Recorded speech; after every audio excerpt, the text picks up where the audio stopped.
Welcome to the Your Best Kept Business Secret Podcast, where we'll help you monetize, grow, and market your business to give you the business that you really deserve. Follow us on Facebook, Instagram, and on Twitter. Just search for Your Best Kept Business Secret or drop in to www.markford.uk and get even more ideas, thoughts, and strategies on how to get the business you deserve. Now, here's your host, the UK's best kept business secret, Coach Mark Ford.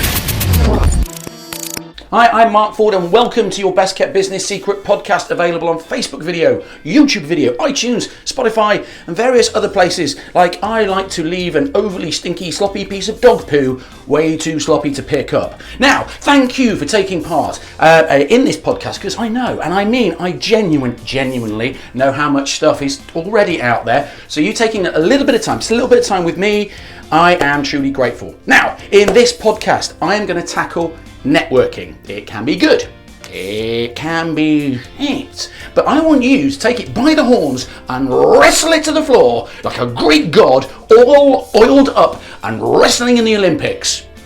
Oh dear God, roll the stings. Okay, so here's the thing. Networking is not a dirty word. Networking is a buzzword, and I do freaking hate buzzwords.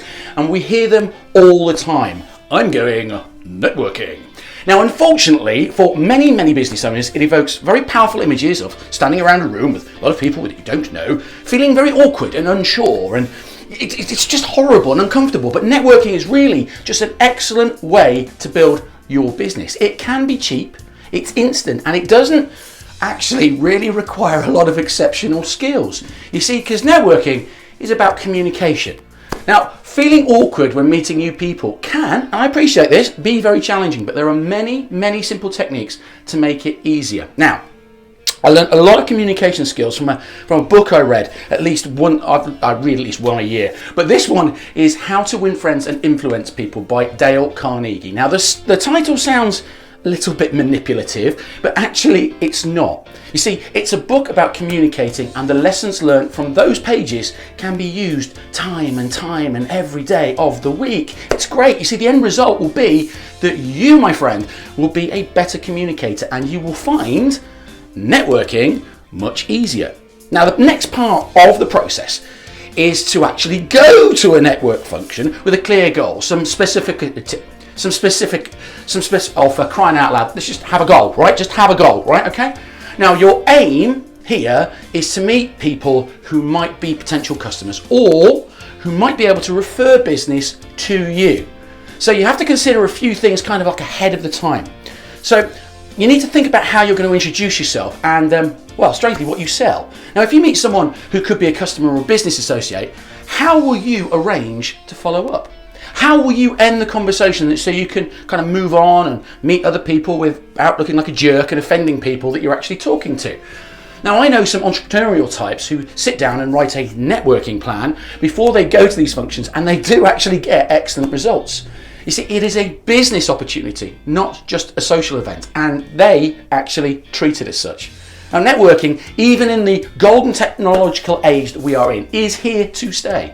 You see, the better you are at it, the more business you are going to attract. So go into any networking situation with a very open mind and a plan of attack. So, what can you do today? Now, there are two things, and the first thing is to buy a copy of How to Win Friends and Influence People. Yes, you can go to www and go and buy it. It will give you some excellent ideas on dealing with people, and if you apply them to your networking, you will just become brilliant at it. Now, the next thing you can do is to actually write your plan for your networking opportunities. Now, think about how you'll introduce yourself, and I'll link that from another podcast. It's got what kind of questions you'll ask the people that you meet and how you're going to excuse yourself when it is time to go and meet someone else, because you don't want to stand there for an hour talking to the same person. Now, by simply being prepared, you'll find that networking can change from a chore to actually an enjoyable and rewarding experience. Oh, and it's time for that sting again. Right, so let's talk about the 90 days of networking. Let's fast track your results. Now, networking with other business owners will forever be your most cost-effective option for attracting new leads and new business. There is little outlay and the return can actually be significant, huge. Now, every move in making a connection with a prospect has one purpose, and that is to compel them to take the next step. Whether that step is to supply your organization with ongoing referrals, add them to a newsletter database, or purchase a product is not important. The individual must act. To truly fast track your results, you've got to book yourself into attending as many networking events as you possibly can for the next 90-day period. This achieves several results. Consistently puts you in front of potential prospects, builds your database. Remember, offer them a sample if you've got one. Creates much needed exposure and credibility, builds critical mass for your business to launch itself from inconsistent marketing campaigns that fail to generate any results to a permanent fixture. Now, by continually getting out in front of your ideal customers and clients by networking at key events that you know that they will attend, you not only force your way to the front of their mind, but you also plant the seed for them to purchase from you in the future. It's a longer term strategy, but you may be surprised the number of quick wins you attract by just turning up and actually networking properly. So, what can you do today to get the business that you deserve? Now, I want you to schedule in at least 10 events for you to attend within the next 90 days. Now, once they're listed, you've got to add this to your overall marketing schedule. That should be kind of part of your KPIs, okay? Now, before going on the 90 days of networking, I want you to follow the steps that are coming up to ensure that you have all your bases covered first and the potential for results are maximized. So here's fundamental number one, purpose.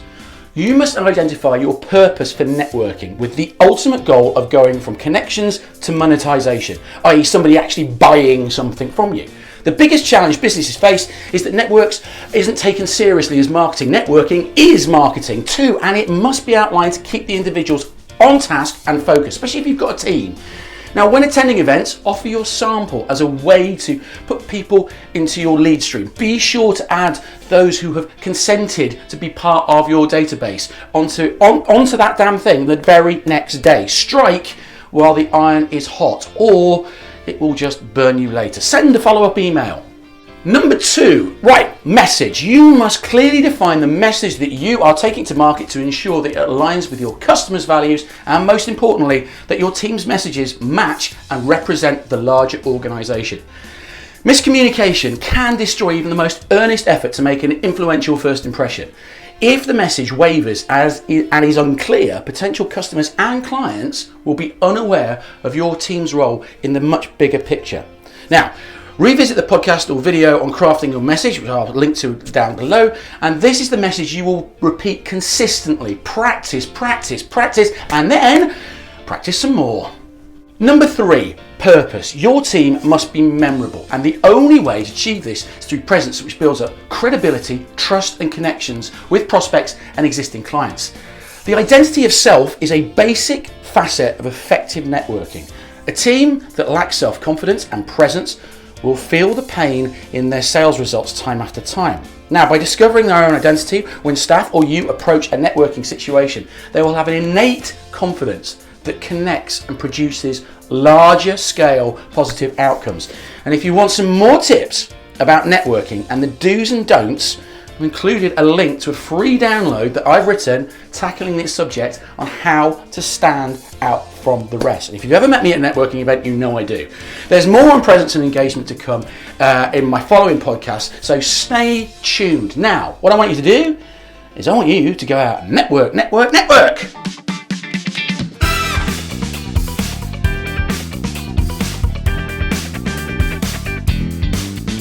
That is it for this episode of your Best Kept Business Secret podcast. Hope you've got something from it, and don't be afraid to leave me some feedback or comments on the appropriate platform, because genuinely I love listening to what you guys are up to and how I can help you get the business that you deserve faster and with a few more quid in your pocket. Subscribe, like, love and share, and do you know what? I've been Mark Ford. I am your Best Kept Business Secret, and I will see you on the other side.